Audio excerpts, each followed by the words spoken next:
My fiancé told me. I'm moving in with Anthony. We're expecting a child together, I answered. Congratulations.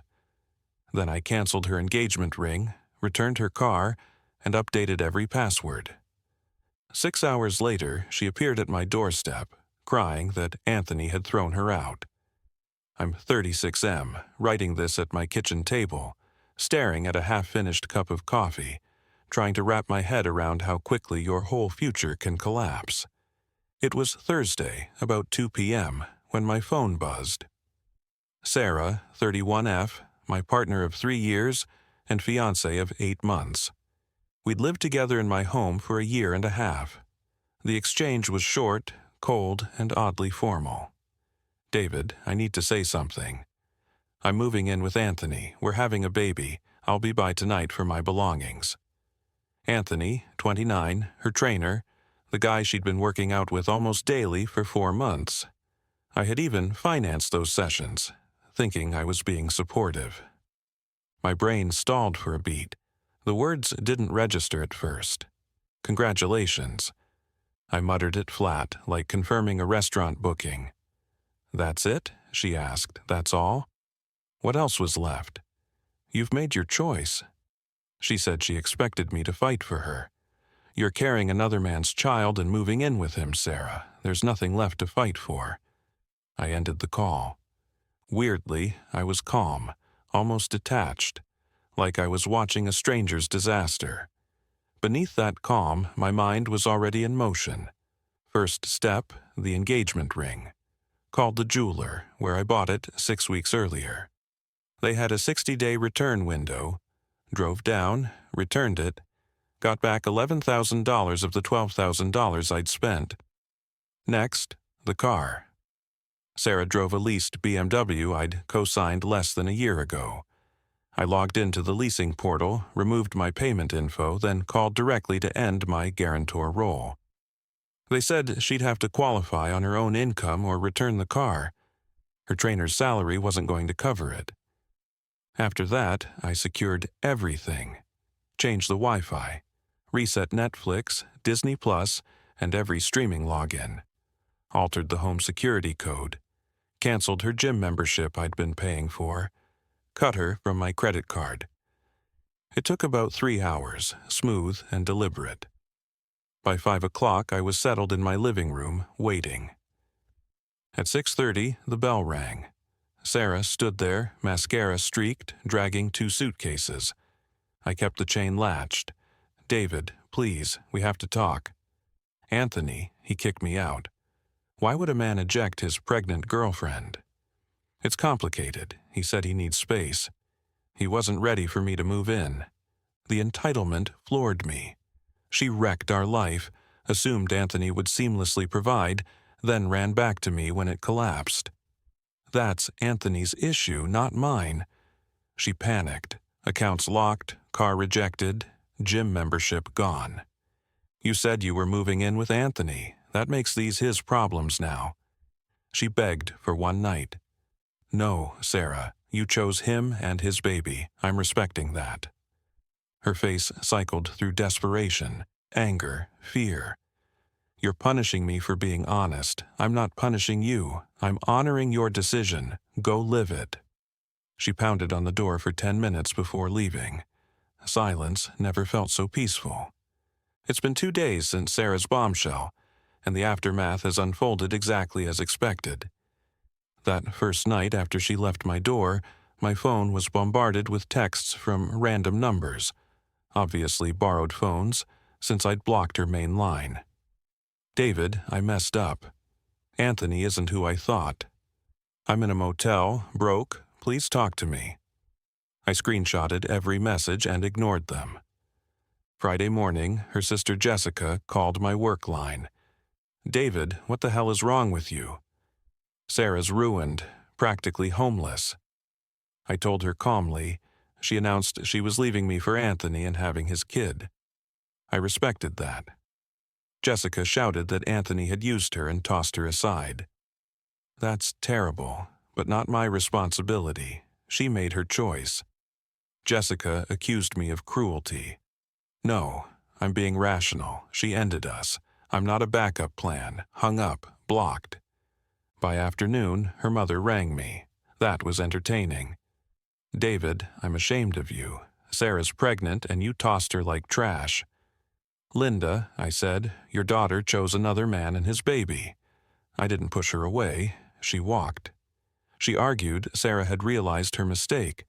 That's not realization, that's consequences. She needs stability. She's carrying a child, Anthony's responsibility. The real kicker? A mutual friend told me Anthony hadn't just dumped Sarah. He was already married. His wife discovered the affair and pregnancy. He cut Sarah off instantly to salvage his marriage. So Sarah lost me, lost him, and is left pregnant by a man who wants nothing to do with her. Later, the BMW dealer called. Sarah had gone begging, but without a cosigner she didn't qualify. She has until month's end before repossession. Meanwhile, she's been posting vague social media quotes about betrayal and fake love. Friends ask what happened. I tell them the truth. She left me for someone else. It backfired. Now she's living with the fallout. Most people understand. Those who don't, not worth my time. Spent the weekend boxing her leftovers from the house. Labeled everything. If she wants them, she can arrange pickup. The house feels lighter now, peaceful. No more walking on eggshells, no more funding secret training sessions, no more underwriting someone else's affair. Update 2. 1 week since that call, and Sarah's entitlement is climbing. Monday, a certified letter arrived at my office. 3 handwritten pages of melodrama about how I'd abandoned her in her darkest moment. Oh, the final paragraph demanded I cover her hotel bills until she recovered, and suggested couples counseling to heal my betrayal. I showed it to my lawyer friend Tom. He nearly choked, laughing. She cheated, got pregnant by another man, left you, and thinks you betrayed her by not paying her bills? Keep this letter, it shows her mindset. Tuesday, reality hit harder. My bank phoned. Sarah had tried using the canceled credit card. Multiple declined swipes. I confirmed she was removed as an authorized user, flagged all further attempts as fraud. Wednesday, her parents appeared at my house. I watched through the camera before opening. David, we need to talk. Her father, Mike, looked stern. Son, Sarah slipped up, but you can't just cut her off. Mike, she didn't slip up. She made a conscious decision to leave me. She's pregnant. That's Anthony's baby, Anthony's job to support. They pleaded, argued, threatened. I stayed calm. After 20 minutes, they gave up. Thursday, things hit a new low. Sarah tracked me to my gym, cornered me by the weights. David, please, just 5 minutes. You've got 3, clock's ticking.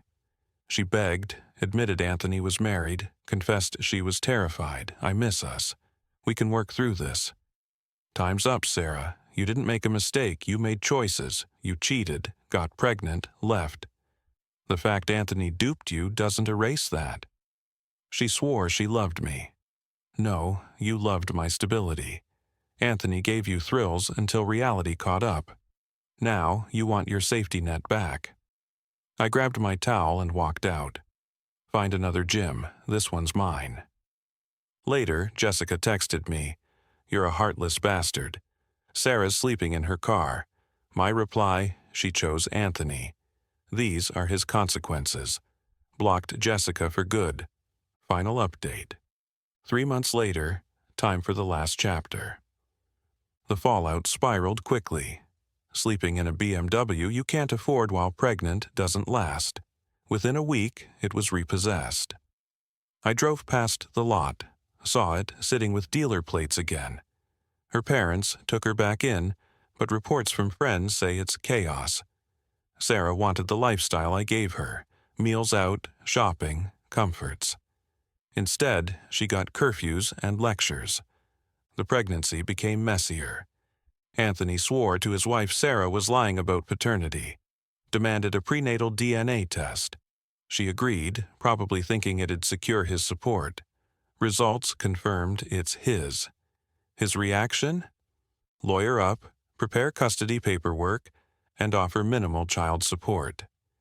His wife still left him, but he's focused on cutting Sarah out financially.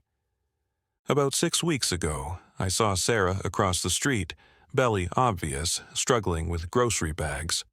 For a flicker, I felt something, not pity, but memory.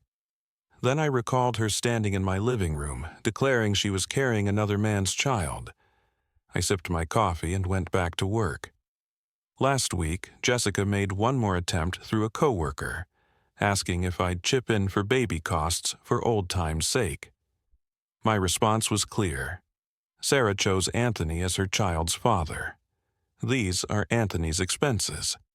As for me, life's better than ever. The house is fully mine. My bank accounts are untouched. No wondering who my partner is messaging. I started dating Michelle, 33, an architect. Independent, pays her own bills, never once mentioned a personal trainer. Refreshing to be with someone who doesn't see me as a financial plan. In the end, there was no grand revenge. Just letting her choices play out. She wanted Anthony and his baby. She got Anthony and his baby, along with the custody battles, single motherhood, and loss of the life she threw away. She bet our relationship on him being an upgrade. She lost. Sometimes the best revenge is simply stepping back and letting people destroy themselves. Thanks for watching up to the last. If you enjoy our content, please make sure you are subscribed to Banana Confession so that you will never miss a story. Thank you so much.